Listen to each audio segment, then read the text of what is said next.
Russia నుంచి భారత్ 15 లక్షల కోట్ల చమురును దిగుమతి చేసుకుందని ఐరోపా సంస్థ వెల్లడి. ఉక్రెయిన్తో యుద్ధం మొదలైన దగ్గర నుంచి డిస్కౌంట్ పేరిట డిస్కౌంట్ ధరకు లభిస్తున్న చమురును భారత్ కొనుగోలు చేస్తున్న సంగతి తెలిసిందే. అప్పటి నుంచి 144 బిలియన్ యూరోల క్రూడ్ ఆయిల్ను దిగుమతి చేసుకుంది. అంటే భారత కరెన్సీలో దాదాపుగా 15 లక్షల కోట్ల విలువైన చమురును రష్యా ఉక్రెయిన్ యుద్ధం మొదలైనప్పటి నుంచి రష్యా నుంచి భారత్ చమురును దిగుమతి చేసుకుంటుంది. దిగుమతి చేసుకున్న మొత్తం శిలజ ఇంధన విలువ 165.2 బిలియన్ యూరోలుగా ఉంది.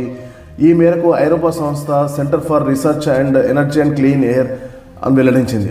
అలాగే ఫిబ్రవరి 2022 నుంచి ప్రపంచ దేశాలకు చమురు అమ్మడం ద్వారా రష్యా ఏకంగా 1 ట్రిలియన్ యూరోలను పొందిందని ఈ సంస్థ అంచనా వేసింది.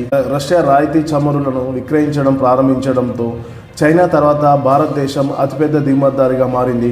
ఫలితంగా మన మొత్తం చమురు మన దిగుమతుల్లో రష్యా ఇదివరకు 1% ఉండేది. తాజాగా 40% క్రూడ్ ఆయిల్ను రష్యా నుంచి దిగుమతి చేసుకుంటుంది భారత్. ఇక చైనా 210 బిలియన్ యూరోల చమురును యుద్ధం మొదలైనప్పటి నుంచి చైనా దిగుమతి చేసుకుంటుంది. అయితే గ్యాస్, బొగ్గు, ఇతర దిగుమతుల్లో కలిపి దాదాపుగా 293.7 బిలియన్ యూరోల చమురు, ఇతర నిక్షేపాలను రష్యా నుంచి చైనా దిగుమతి చేసుకుందని ఐరోపా సంస్థ వెల్లడించింది. ఈ దిగుమతులపై అమెరికా దాని మిత్ర దేశాలు భారత్, చైనాపై ఒత్తిడి చేస్తున్న సంగతి తెలిసిందే. ఈ కొనుగోలు ద్వారా ఉక్రెయిన్పై యుద్ధానికి రష్యాకు మద్దతు ఇస్తున్నాయనేసి ఉక్రెయిన్ ఆరోపించింది. మరియు అమెరికా కూడా భారత్, చైనాపై ఒత్తిడి తెస్తున్నాయి. పుతిన్ ప్రభుత్వంపై ఒత్తిడి పెంచేందుకు ఆయిల్ ఉత్పత్తిదారులైన లుకోయిల్, రాస్నెఫ్ట్ పై అమెరికా ఆంక్షలు విధించిన సంగతి తెలిసిందే.